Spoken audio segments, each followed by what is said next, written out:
Hey, y'all, it's Miss Johnson. This is the video for the unit review for the transformations unit. So this is due before next Monday, before we meet next. Really, it's worth a lot of points now because we're not having tests anymore. This is our big end of the unit grade. So make sure you don't procrastinate this one. Make sure you follow along with this video and turn in your own copy of the review. I would recommend either printing it out and writing on it, or just copying the problems onto a piece of paper. It doesn't have to be perfect, and writing it out. It's really frustrating to write this on the computer if you don't have a tablet. So I would try to do it in paper if you can. All right, let's get started. The first question talks about drawing in the angle of rotation. The way this works out, like we did in class today, is you pick a point, the same point on each shape. So here we've picked E and E prime. And you draw a line from E to A to E prime, right? And that's going to be the angle of rotation. So from E to A, and then from A to E prime. And then we notice that this one is E prime, the font isn't great, and this one is E, which means this is the pre-image, and this is the image. And if we're going counterclockwise, we start from the pre-image counterclockwise to the image, thus the angle of rotation. If you want to get out a protractor and actually figure out what this angle is, go for it. It's kind of fun. All right, so that's rotation again. Draw in the line of reflection. This is saying what line could we draw that when we fold it in half, the image and the pre-image are on top of each other. The way we find this line is we connect the image and the pre-image. We connect each of the corners that are reflected onto each other. And then we find the perpendicular bisector of all of these lines. The perpendicular means that it hits directly at 90 degrees, and the bisector means it goes directly in half of all of them. Right? So this red line is such that all of these are 90, right? As well as all of these are cut exactly in half. That's what we're looking for in the line of reflection. All right, let's keep stepping. Draw in the translation vector. The translation vector is saying we went from here to here, right? And the way we did it is we went this amount to the right and this amount down, right? So we went like right 4, down 1 or something, right? So this red, these red lines are like the broken up translation vector, and then the green line is the composed translation vector. But we're just literally shifting it over. There we go on that one. So these first three are just kind of basic. The fourth and fifth one, this is when we're going to use our charts, right? This is when we're going to say we had X and Y for A, B, and C. And we did the transformation until it became negative X and negative Y for A prime, B prime, and C prime. Here, we have to label these ourselves. You can make this A, you can make this B, you can make this C. You can make this A, this B, and this C. It doesn't really matter, right? Just kind of choose your own adventure. Whatever you pick, though, you got to stick with it. I'll do A, and then y'all can do B and C, right?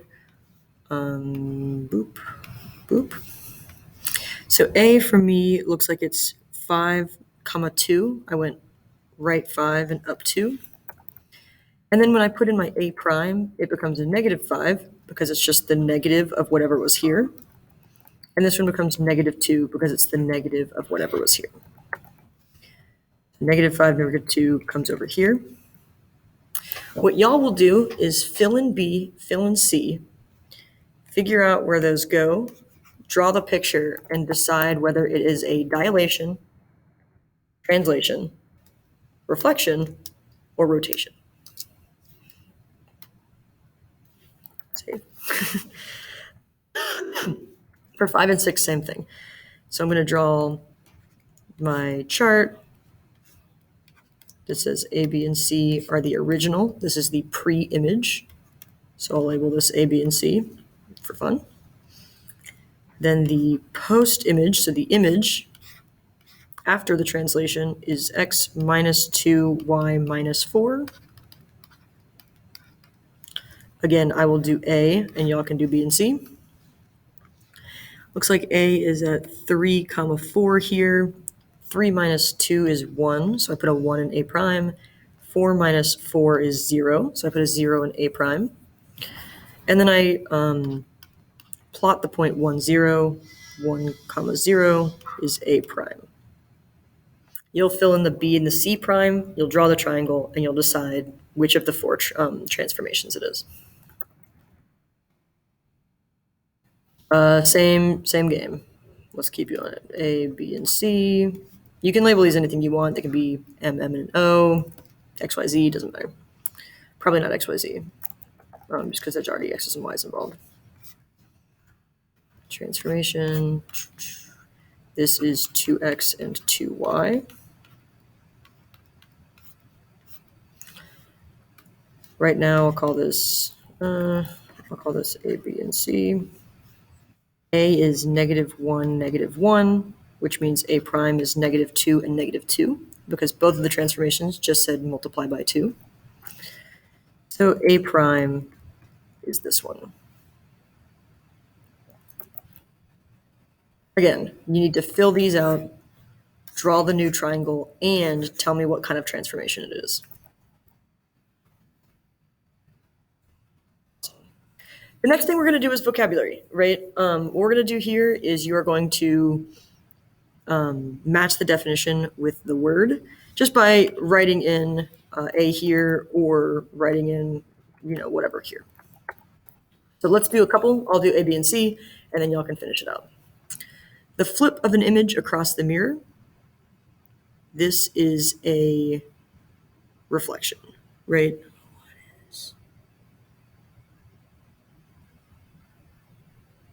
Yeah.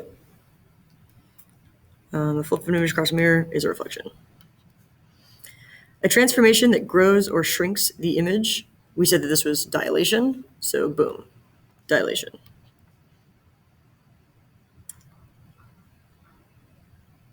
A transformation that is turned around a point. Turned means rotation, so we got rotation here. So this is what you'll be doing. You'll just be reading the definition, reading the word box, and figuring out which definition matches with which vocabulary word. Right. Then this one, number 7, is kind of fun, right? If we were to reflect this image twice, once across line M and then the second across line N, what happens, right? Let's check it out. The way we reflect things is we draw a line directly across the line of reflection, directly across meaning perpendicular, hits at 90 degrees, with the same distance here and here. So that's D prime. C, we draw this much over, so we draw this much this way. A here, A here. B goes straight down. Go straight down. Right, so this new image looks like this, which is unsurprising. It's just the flipped version across here. And now when we flip across N, we do the same thing, right? This becomes B prime. This becomes A prime. D is a little bit longer. We'll call these double primes because it's the second time we did it. C is a little bit longer. And now we connect these lines. Kind of fun. Just showing you that you can do this several times in a row. Play around with that one. This is especially one that's good to draw on a piece of paper, right? Not doing a computer. Here is where we're going to use what we learned from up here which one of these was a flip, which one of these was a rotation, which one of these was a dilation, which one of these was a translation. And we're going to say, just looking at the coordinates, can we kind of figure out what's happening, right? I will do a couple, and then y'all can do the rest. When we're looking at something that's dilated 3 times bigger, we should expect there to be multiplied by 3 involved, right? So this one's going to be A, because dilation is often multiplication. When we're doing a translation, right, let's do G. To the right 2 is +2, and down 3 is -3. To the right involves the x's, and to the y, down involves the y. So we're looking at this being G, because we've moved x to the right 2, we've moved y down 3. And then reflections across the y-axis, this is what I'll do. Whenever we have something here and we move it across the y-axis to here, the y's stayed the same, but the x's flipped. So this is going to be the reflection across the y-axis, right? I encourage you to do this sort of thing by just like plugging in a point, doing the transformation and seeing, oh, did that flip, did that rotate, did that blah, blah, blah, blah, blah, right? If you're stuck with these, just do examples, right? Just do the transformation to like a line or a shape, and that'll help you out. Keep going on those. Got to do the rest of those. 13 we did in class. When you're finding the point of dilation, this is when you're drawing a line from the original to the image, from the pre-image to the image, from A to A prime. Geez, what did I mess up? From D to D prime. These are not great lines. Do it again. So from B to B prime, from C to C prime, from D to D prime, and from A to A prime, right? No. So then this is your point of dilation when you connect the image and the pre-image. And then again, if we wanted to find out the scale factor, we would just measure this, and divide this divided by this. We're not doing that right now, but you could. Okay, this is what we kind of did in class today. How many lines of reflectional symmetry are in this playing cards? Draw them if there are any. And how many rotational symmetries are there? Give the angles of each. To me, it looks like if you rotate halfway around, this face goes on top of this face, the jack goes on top of the jack. We're good for halfway around the circle.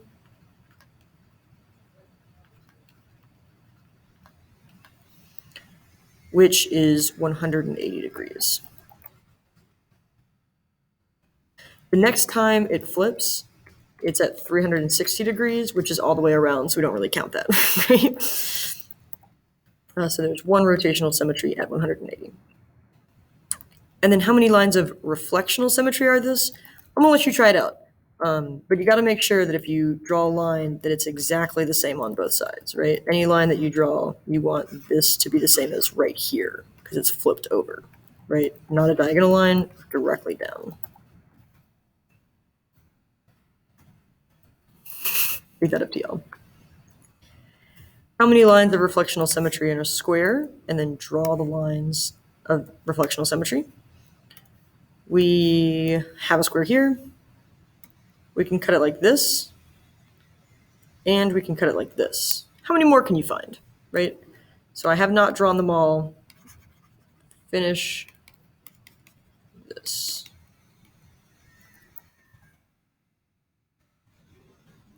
Last two questions are like two-part transformations, right? There's two transformations going on here, and we're going to see what's happening with both of them, right? First, we're going to plot A, B, and C. So -4, 1, 2, 3, 4, +2. 6, 1, 2, 3, 4, 5, 6, -1. And then -1 and 5, 2, 5 is C. I'm going to go ahead and connect these and make a triangle.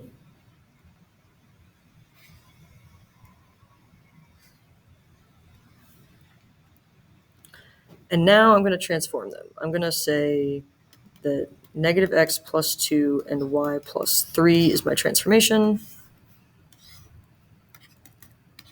So I'm going to, in big things over here, figure out the transformation.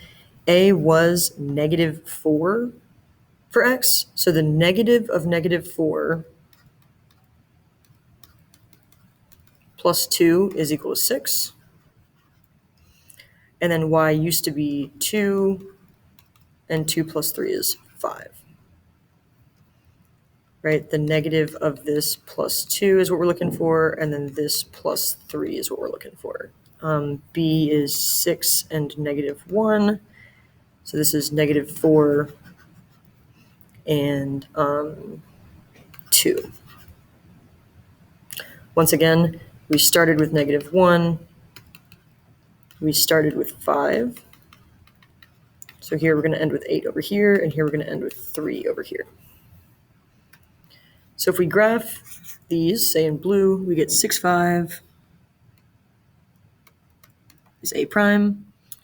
We get B is -4, 2. Oh, funny. It's directly on top of A now. Amazing. And then C is 3, 8, 3, 8. We'll connect these so we can see what's happening.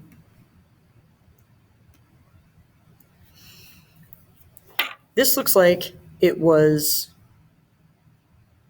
shifted up and down somehow and also flipped, right? So what we're going to see here is that the -x is a flip across the y-axis. So we flipped it to look like this. And then the +2 and +3 were moving right 2 and up 3. So the two transformations are reflection and translation. All right, there's one more of those. I'm going to let you all go for it. Again, plot the points, make your T-chart, and do both of these, and then decide which two transformations happened, right? The word bank here, it was either a reflection, scroll, move my head, a rotation, a translation, or a dilation. All right, that is the review. Fill out what we did together, finish the rest on your own. If you have questions, you can either ask me in the in-person cohort B stuff on Thursday, the in-person cohort A stuff on Monday, or you can come to online office hours, which are from 2:50 to 3:50 every day you have double math. If you need me, message me on Teams, and we'll figure something out. All right, bye, y'all. See you soon.